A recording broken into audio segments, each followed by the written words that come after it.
Morant with a running start. Elevate! Oh, it dunks! Oh, my goodness! Tie game in overtime. Gasol will turn. His heat is gone! Memphis on top. 7-10 remaining. Conley now with three. Count it! A 15-point lead for Memphis. And Blake Griffin gets into it on the floor with Randolph. Hard to tell if there are any punches being thrown under there, but Griffin took acceptance. Adams going long. Morant! He hit it! John Morant, insanity! You gotta be kidding me. Welcome to Grits and Grinds, a Memphis Grizzlies podcast. My name is Keith Parrish. On today's episode, I'm going to talk about a potentially big story as Bally's Sports reportedly is looking to drop the Grizzlies for this upcoming season. This will potentially have some pretty big negative financial ramifications for the Grizzlies. It also perhaps sheds some light on the Grizzlies' unwillingness to pay the luxury tax this offseason. Also, on today's episode, we have some specific contract details which have emerged about Luke Kennard's deal, which, frankly, make everything make a lot more sense now that we know what the exact numbers are. So we have those things to go over. Before we get to it, just a reminder to check out SeatGeek. If you're shopping for tickets for any event that has tickets, check out SeatGeek. Use their easy-to-use, color-coded seat map to find yourself a great deal. And if you're a first-time user, use my promo code FASTBREAKBREAK to get $20 off that ticket purchase. Again, if you use my promo code FASTBREAKBREAK on your first purchase, you get $20 off at SeatGeek. Can't beat that deal. All right. Let's start with the Luke Kennard news about the specifics of his contract, and then we'll get into the story about the Grizzlies losing their regional television provider, potentially. Luke Kennard's deal, according to Michael Scotto of Hoops Hype, is for $9.25 million guaranteed.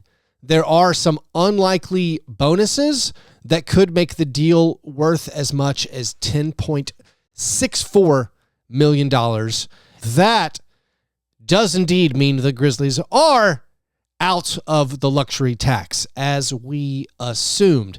I think if you'd asked me right before the Luke Kennard news broke what I thought Luke Kennard would get, I was going to say about $9 million guaranteed, because I was looking at the Grizzlies cap sheet, and it seemed like that's basically the most they could pay him without going into the luxury tax, and that is, in fact, what the final number is. Again, $9.25 million guaranteed for this upcoming season, and that places them, I'm thinking, about $800,000 away from the luxury tax line. That's with the contract of Mamadi Diakite included. And by the way, last episode, or 2 episodes ago, I got some numbers about Diakite's contract reversed.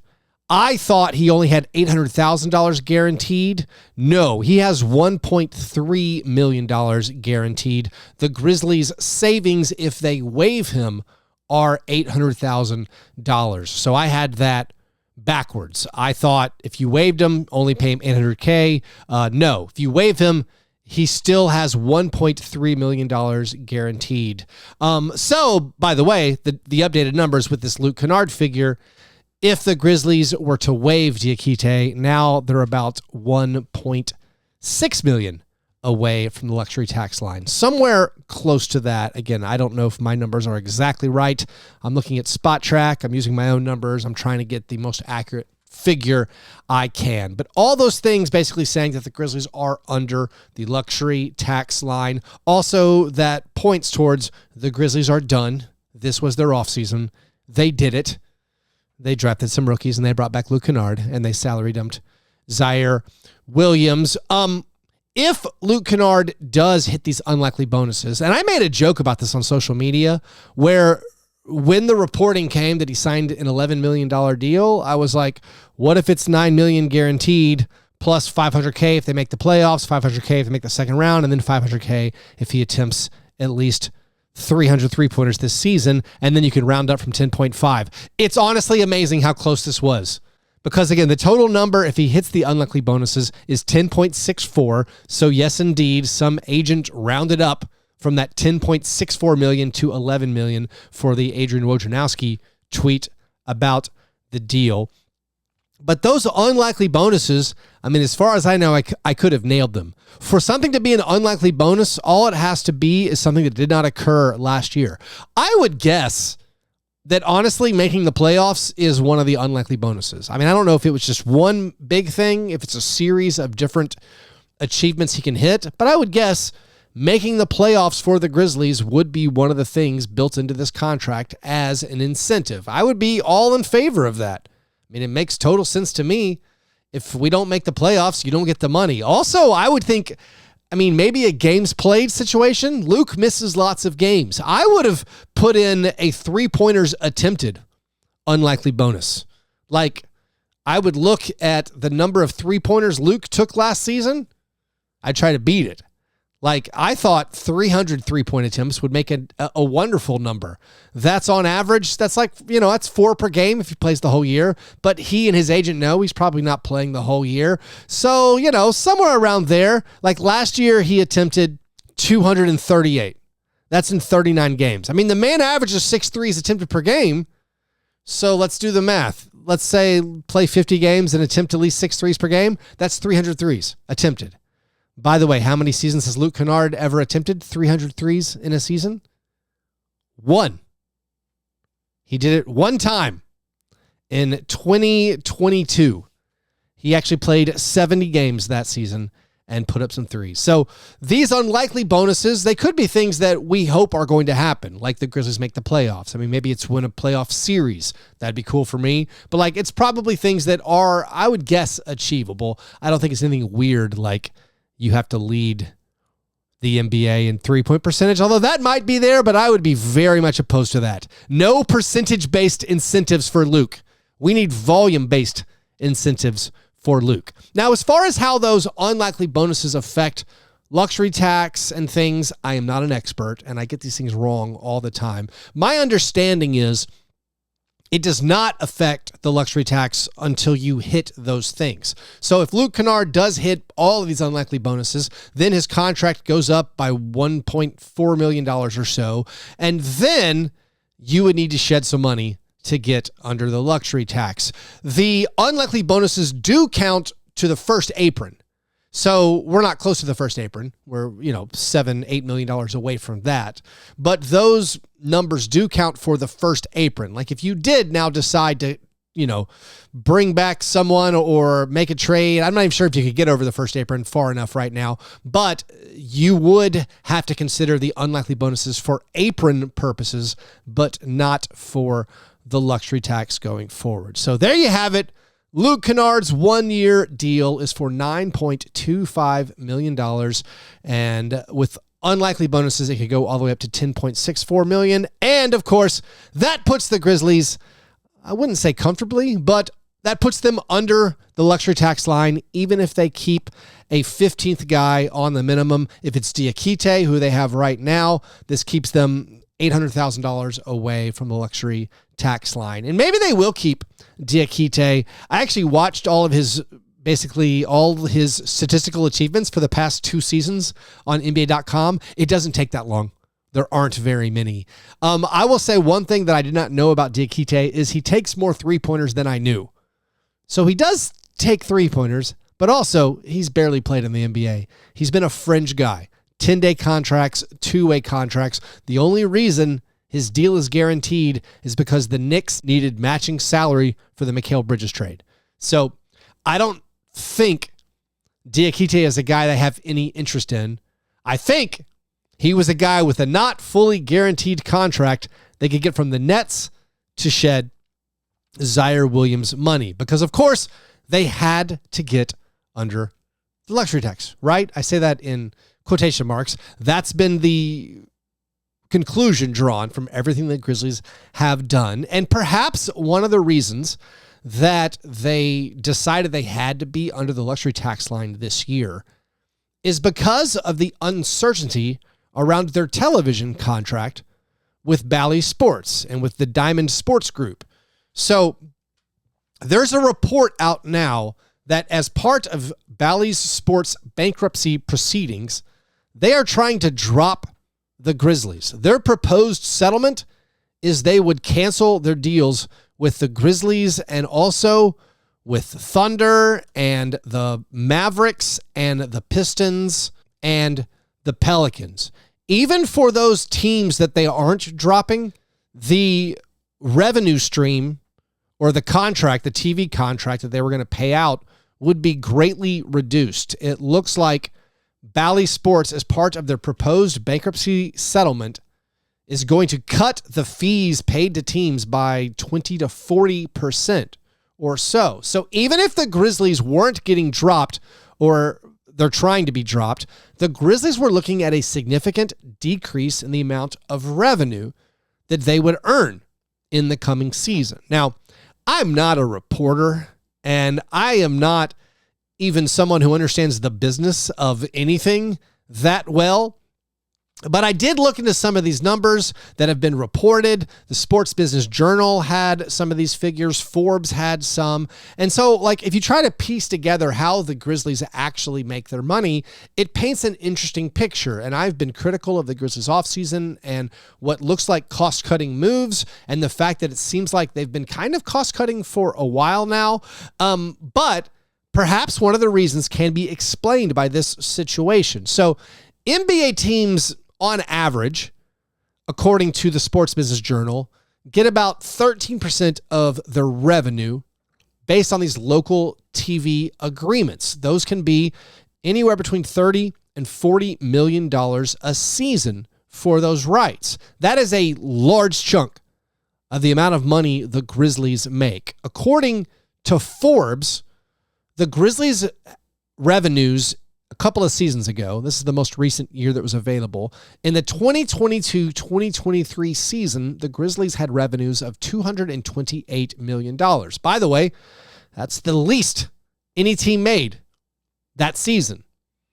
So 13%, which is, again, the average that any NBA team makes based on their local TV rights deals, 13% of that would be about $30 million, which again is the figure reported as what many teams got from Bally's Sports and from the Diamond Sports Group. Those are the same things. I'm going to be interchanging those names. Diamond Sports Group is the corporation that owns Bally's Sports. So Diamond Sports in bankruptcy, their proposed settlement is to, again, cut the fees they pay other teams 20 to 40%. So even there, that $40 million or $30 million that perhaps the Grizzlies got paid the previous year would have been cut to like 18 or something. Well, if the Grizzlies get dropped totally, well, then that goes to zero. And now the Grizzlies have to figure out some way to find a local TV provider. Maybe they would do something where they try to stream the games themselves through the Grind City Media app, and then they purchase, the trucks and cameras and even the crew, perhaps, from Bally's. This is where I don't know how exactly it would work, but maybe the Grizzlies would be in charge of trying to broadcast the games, sell subscriptions to that, sell the advertisers, to that. The teams that have tried this, the Jazz tried it last year, they did not make anywhere near the amount of money that they would have gotten from someone like Bally's. So if this is the case, the Grizzlies would make way less. They're projected, not by me, projected by these business analysts I read, they would make way less money than $30 million. Maybe there's some situation where the NBA swoops in and helps out.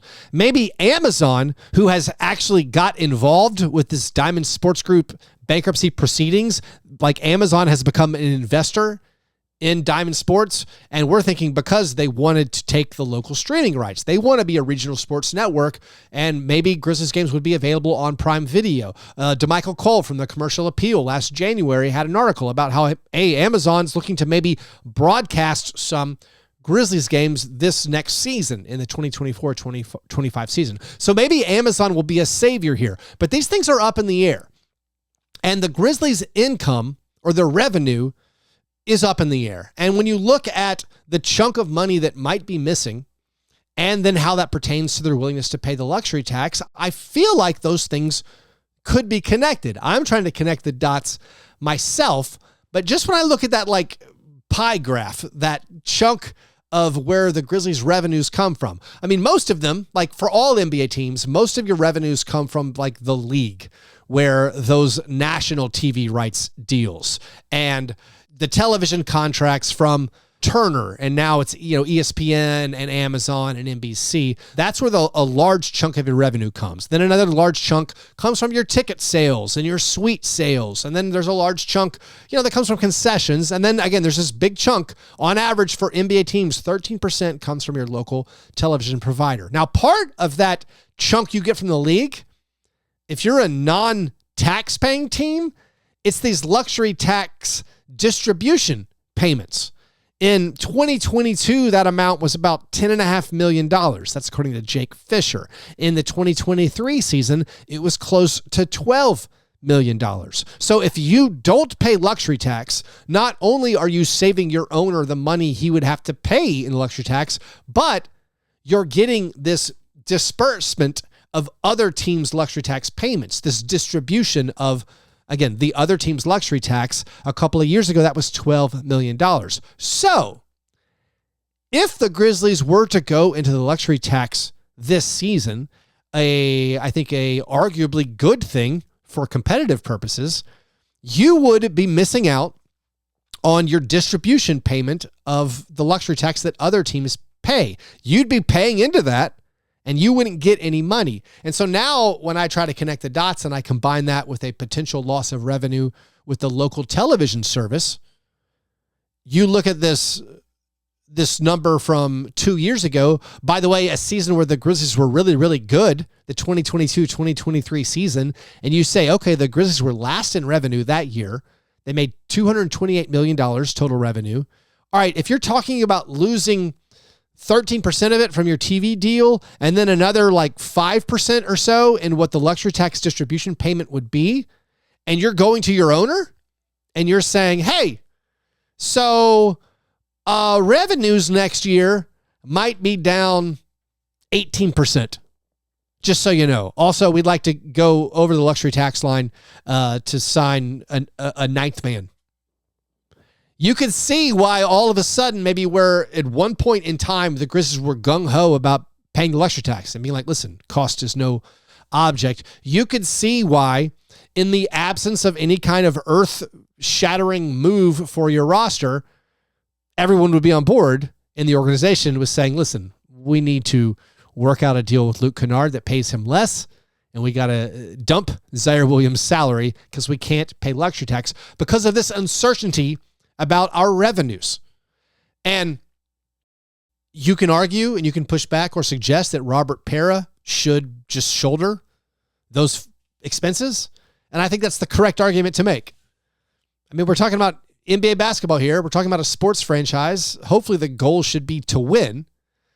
Hopefully his investment grows in value. So in the long term, it's going to be financially beneficial to him.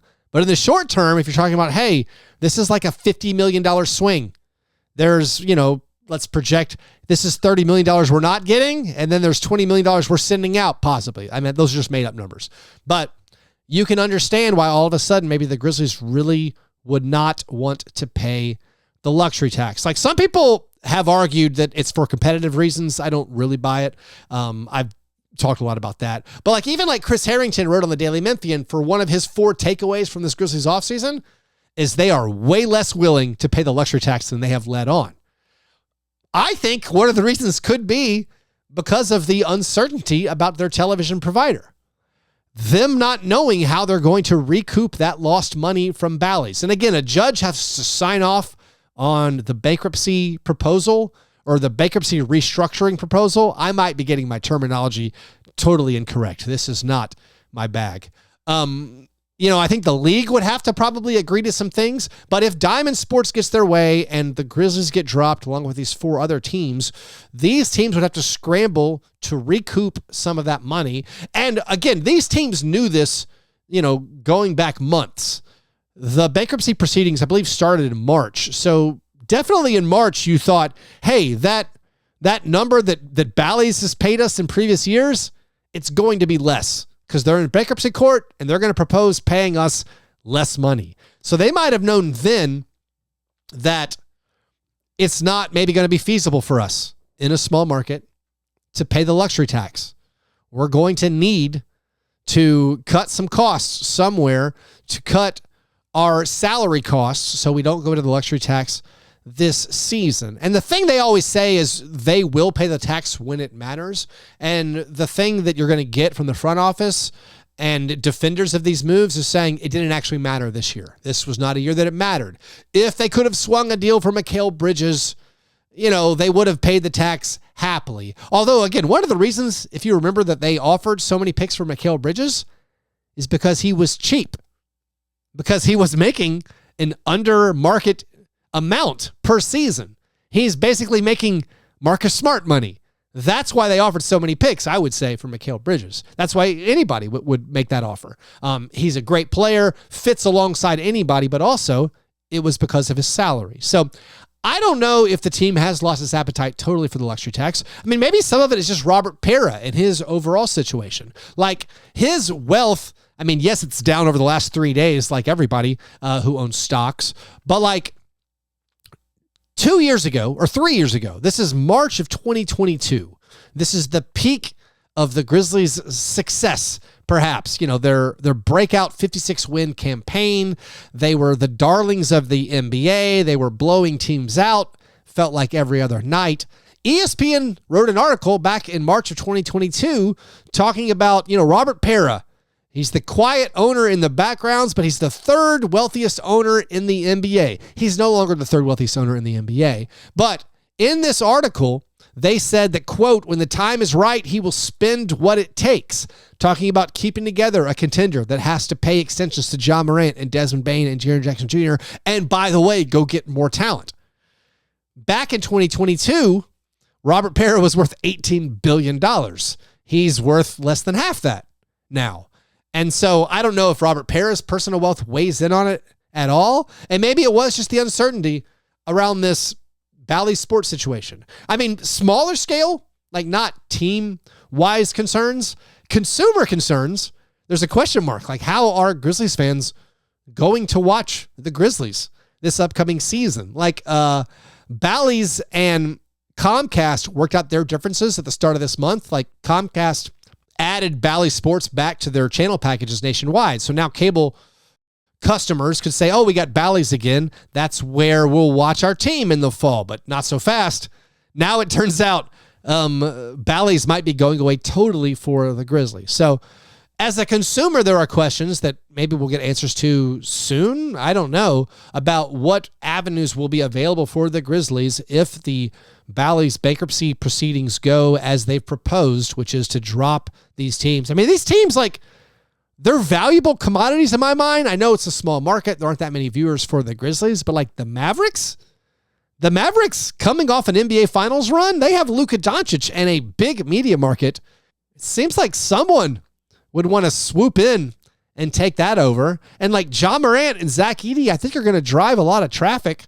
So maybe, again, Amazon Sports comes through and takes over. Maybe the league itself works something out. I mean, that'll be to the outrage of James Dolan, big market guy who doesn't want to pay to support these smaller market teams. But there are a lot of questions now, not just with like the Turner lawsuit against the NBA for the next TV media rights deal they signed, but just now you have these teams, the Pistons, the Pelicans, the Thunder, the Grizzlies, and the Mavericks, possibly losing their regional television provider and potentially a large chunk of that revenue, which is a big part of how these teams balance their books. I mean, it's not my understanding, which again is probably incredibly ignorant and uninformed. NBA teams don't need to balance the books. You can lose money because your asset is appreciating in the team, and also you're trying to win basketball games. Hopefully you're super competitive, but I did think all of this Bally sports news deserved me digging into it a little bit and trying to figure out and being like, oh, that's why all of a sudden we're like, hey, we can't go up to the first apron. we can't maximize our roster, 10 through 15. Like, some people push back, it doesn't matter, because the Grizzlies are bringing back their top 10 guys, essentially, from last year, plus Zach Edey. And I grant you it shouldn't matter that much, but I do think sometimes the moves around the edges are really big for teams. It gives you more leeway, obviously dealing with injury. But like, you see a team like the Mavericks last year, it's a great example, where they picked up PJ Washington and Rashawn Holmes. Those are not clear-cut starters on every NBA team. Those are just players who fit into their top 8 of their rotation, and they were great additions. By the way, last year on this show, before the trade deadline, I mentioned PJ Washington as a fun guy to try to trade and get, because he seemed available. So I'm all about just adding further depth pieces. But also, one thing that I feel like gets omitted from the people arguing that it's actually good not to pay luxury tax, if you signed a veteran, if you signed anybody who's a useful player and they're on an okay contract, that in and of itself is a trade asset. Like, having a useful player on a good deal is a trade asset. That's an asset more than like the exception that you used to get that player. Like, you're supposed to maximize your competitive window, use all the exceptions available to you, such as the mid-level exception and trade exception. The Grizzlies have not used the mid-level exception since Tyus Jones. Like, every year goes by, they don't use it. So, like, you could be stacking up useful tradable players that also, by the way, could help your on-court product. They could be your 7th man, your 8th man, your 9th man, your 10th man, or so. Right now, it hasn't happened. And that's, by the way, not even mentioning like big deals, like trading for a guy making a lot of money, packaging Luke Kennard and Zaire Williams contract RIP and somebody else to bring in like a Cam Johnson and go, up to the first apron and actually bring in bigger deals because you want to maximize your talent. I'm just talking about guys on the fringes, trying to improve your bench depth, trying to get another big. Like, I still feel like we need another big on this roster. So, I don't know. That's what I found most interesting this week, was the news of Bally Sports possibly going away and not knowing what the Grizzlies are going to do for television next year, and what impact that has on the team, and what impact that has on the maybe restrictions that the front office is dealing with as they try to build a contender. We at least now know, at least what Luke Kennard's money is going to be, and a clearer picture has come into view. The Grizzlies under the luxury tax, as they have been since the height of the grit grind core 4 era. I think to reach your highest potentials, you're going to have to go back into it, but not yet. They still can do it during the regular season. They still have their picks. This is what we keep telling ourselves. They still could do it if they wanted to. Do they want to? We will see. Anyways, that's all for today. If you want to support this program, do that at patreon.com/fastbreakbreakfast. If you join me over there, you can get exclusive bonus episodes. You can join my Slack channel. I've been talking about this a lot in the Grits and Grinds Slack channel over the past few days. Also, you can play fantasy football with me. That draft is about to be announced. Probably going to do it at the very end of this month. You can play fantasy basketball with me and other listeners. There are all kinds of benefits if you join over at patreon.com/fastbreakbreakfast. Anyways, hope you guys have a great day. I will talk to you soon. Go Grizz.